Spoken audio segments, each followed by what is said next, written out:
اعوذ باللہ من الشیطان الرجیم، بسم اللہ الرحمن الرحیم۔ السلام علیکم عزیز طلبہ، آج ہم جملے کی اقسام پڑھیں گے۔ معنی کے لحاظ سے جملے کی دو اقسام ہیں، جملہ خبریہ اور جملہ انشائیہ۔ جملہ خبریہ جیسے کہ نام سے ہی ظاہر ہے کہ اس میں کسی نہ کسی کے بارے میں ہمیں کوئی نہ کوئی خبر دی گئی ہوگی، یعنی جملہ خبریہ ایسا جملہ جس میں کسی بات کی خبر دی جائے۔ مثلا شہزاد نے ہاکی کھیلی، تو ایسا جملہ جملہ خبریہ کہلاتا ہے۔ جملہ انشائیہ ایسا جملہ جس میں فعل امر، فعل نہیں، سوالیہ اور ندا پائی جائے، جملہ انشائیہ کہلاتا ہے۔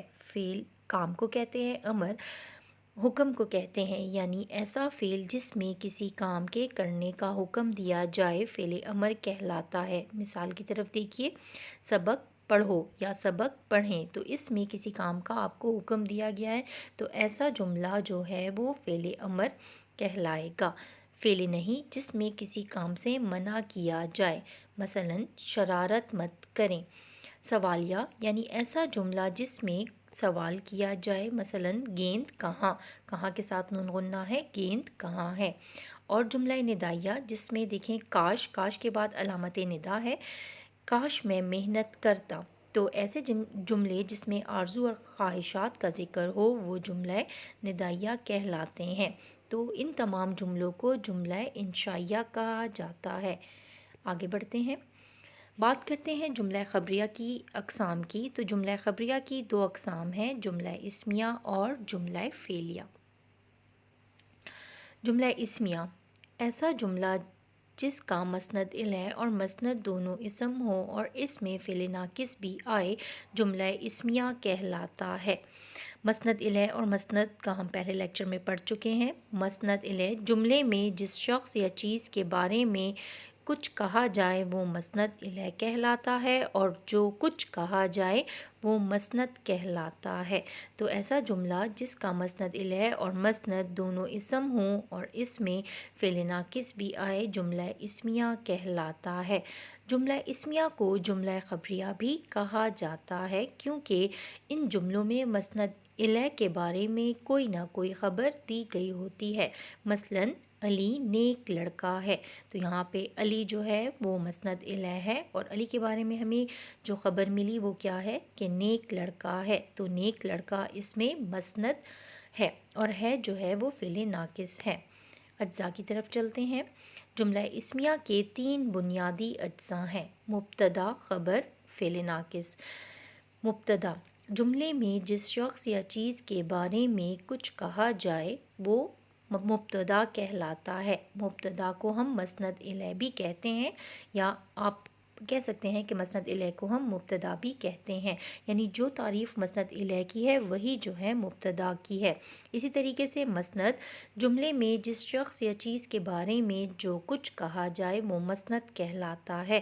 مسند کو ہم خبر بھی کہتے ہیں۔ اور فعل ناقص یعنی فعل ناقص وہ فعل جو اکیلا کوئی معنی نہیں دیتا بلکہ اسم اور فعل کے ساتھ مل کر اپنے مطلب کو واضح کرتا ہے۔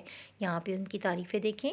مسند الیہ جملے میں جس شخص یا چیز کے بارے میں کچھ کہا جائے اسے مسند الیہ کہا جاتا ہے۔ مسند الیہ کو مبتدا بھی کہا جاتا ہے۔ اسی طریقے سے مسند جملے میں جس شخص یا چیز کے بارے میں جو کچھ کہا جائے وہ مسند کہلاتا ہے۔ مسند کو خبر بھی کہتے ہیں۔ فعل ناقص فعل ناقص ایسا فعل جو خود تو کوئی اثر نہیں رکھتا لیکن جملے میں کسی اثر کو واضح کرے، فعل ناقص کہلاتا ہے۔ فعل ناقص کو امدادی فعل بھی کہا جاتا ہے۔ مثلا تھا، تھے، تھی، ہیں، یعنی اب ان کے آپ خود کوئی معنی نہیں ہے، ٹھیک ہے، خود تو کوئی اثر نہیں رکھتا۔ اگر ہم اکیلا تھا پڑھیں، تھے پڑھیں، ہیں، ہوں، ہاں، یہ جو ہیں اکیلا کوئی معنی نہیں رکھتا، لیکن دیکھیں اسم اور فعل کے ساتھ مل کر جو میں نے بات کی پہلے بھی کہ علی نیک، اب ہے اگر لگ جاتا ہے تو یہ جملے کو مکمل کر دیتا ہے اور اپنے اثر کو واضح کر دیتا ہے۔ تو ایسا فعل جو ہے فعل ناقص کہلاتا ہے، ٹھیک ہے۔ ناقص نام سے بھی ظاہر ہے کہ اس کو خراب کہا جائے گا، یعنی اکیلا کوئی معنی نہیں رکھتا، اپنے اثر کو واضح نہیں کرتا، جملے میں یہ اپنے اثر کو جو ہے وہ واضح کرتا ہے. اس کو امدادی فعل یعنی آپ جیسے انگریزی زبان میں کہتے ہیں ہیلپنگ ورب بھی کہتے ہیں. مثال دیکھتے ہیں جملہ اسمیہ کی. جیسے علی نیک ہے. اب آپ کو اگر آئے کہ جملے کی تختی کریں اجزاء میں، تو اجزاء آپ لوگوں کو پتہ ہے کہ کون کون سے ہیں. ترکیب نحوی ایک الگ چیز ہے، اس کے بارے میں انشاءاللہ آپ سے بعد میں بات ہوگی. پہلے ہم اجزاء میں سمجھتے ہیں. تختی کا مطلب ہوتا ہے ٹکڑے ٹکڑے کرنا. اب علی مسند الیہ ہے، نیک مسند ہے فعل ناقص ہے. علی جو ہے وہ مبتدا بھی ہے. ٹھیک ہے، مبتدا یعنی جملے میں جس شخص یا چیز کے بارے میں کچھ کہا جائے وہ مبتدا اور مسند الیہ کہلاتا ہے. اور جو کچھ کہا جائے علی کے بارے میں، جو ہمیں معلومات ملی، جو خبر ملی، وہ کیا ہے؟ وہ نیک ہے اور ہے فعل ناقص ہے. اور یہ کون سا جملہ ہے؟ ایسا جملہ جس کا مسند الیہ اور مسند دونوں اسم ہوں اور فعل ناقص بھی آئے، جملہ اسمیہ کہلاتا ہے.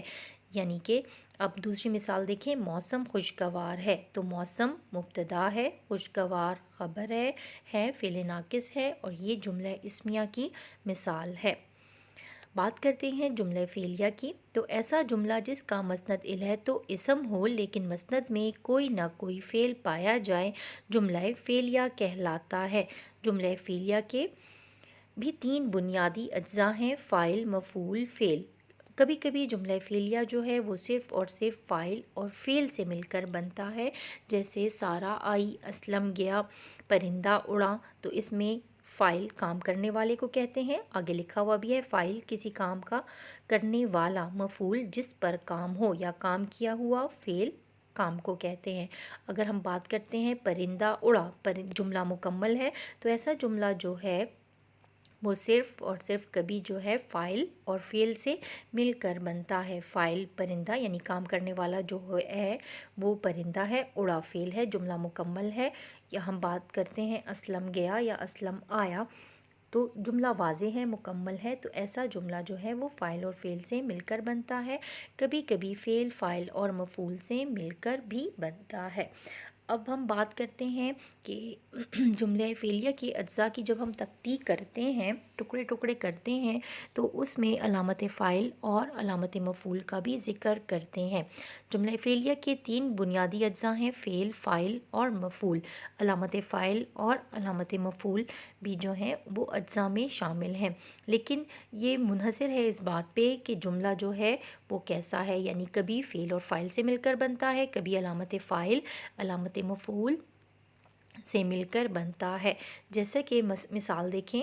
مثلاً سائمہ نے رانی کو خط لکھا. اب ہم اس کی تختی کرتے ہیں. تختی یعنی ٹکڑے ٹکڑے کرنا. سائمہ فاعل ہے، فاعل کام کرنے والا. کام کون کر رہا ہے؟ سائمہ کر رہی ہے. تو سائمہ فاعل ہے. نے، اب سائمہ کے بعد جو علامت آ رہی ہے یعنی نے اکیلا کوئی معنی نہیں رکھ رہا، یہ جملے میں اپنے اثر کو واضح کر رہا ہے. تو نے جو ہے وہ علامت فاعل ہے. فاعل کے بعد جو علامت آئے گی اس کو ہم علامت فاعل کہیں گے. رانی کو، ٹھیک ہے. اب رانی کو مرکب جاری ہو کے مطلق مفعول ہے. رانی کو یعنی بات ابھی جاری ہے. رانی کو کیا کیا؟ یعنی خط لکھا. ابھی بات جو ہے وہ جاری ہے، اس لیے مرکب جاری ہو کر ہم نے تحریر کیا. مطلق مفعول ہے یعنی وہ مفعول سے تعلق رکھ رہا ہے. یعنی ہم خط کس کو لکھ رہے ہیں؟ رانی کو لکھ رہے ہیں، تو اس لیے وہ رانی سے اس کا تعلق ہے. ٹھیک ہے، تو اس لیے یہاں پہ ہم نے مطلق مفعول لکھا. مفعول کام یعنی جس پر کام ہو رہا ہو. اب سائمہ کس پر کام کر رہی ہے؟ سائمہ خط پر کام کر رہی ہے اور وہ کس کو لکھ رہی ہے؟ رانی کو لکھ رہی ہے. تو رانی جو ہوگی وہ مطلق مفعول ہوگی، خط جو ہے وہ مفعول ہوگا، لکھا فعل ہے. تو یہ جملہ فعلیہ کی تختی ہوگی. اگر سادہ الفاظ میں ہم کہیں نعمان نے گوشت خریدا.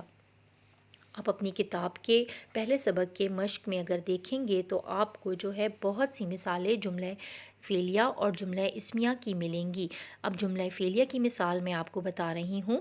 نعمان نے گوشت خریدا. نعمان کیا ہے؟ نعمان فاعل ہے، نے علامت فاعل ہے، گوشت مفعول ہے، خریدا فعل ہے. اور یہاں پہ نعمان جو ہے وہ مسند الیہ ہوگا. نے گوشت خریدا جو ہے وہ مسند ہوگا. تو پھر آپ اگلے کالم میں لکھیں گے جملہ فعلیہ، ٹھیک ہے؟ تو جملہ فعلیہ کی تکتی اس طریقے سے ہوگی۔ ایک اور مثال آپ کو دیتی ہوں، استانی نے سبق پڑھایا۔ استانی فاعل، نے جو ہوگا علامت فاعل، سبق جو ہے وہ مفعول ہوگا، پڑھایا فعل ہوگا۔ اب استانی جو ہے وہ مسند الیہ ہے، نے سبق پڑھایا مسند ہے، اور یہ کون سا جملہ ہے؟ یہ جملہ فعلیہ ہے۔ تو اس کی ہم تکتی اجزاء میں اس طریقے سے کریں گے۔ اپنی کتاب کے مشقی سوالات میں آخر میں آپ اس کا مطالعہ کریں، آپ کو یہ مزید واضح ہو جائے گا۔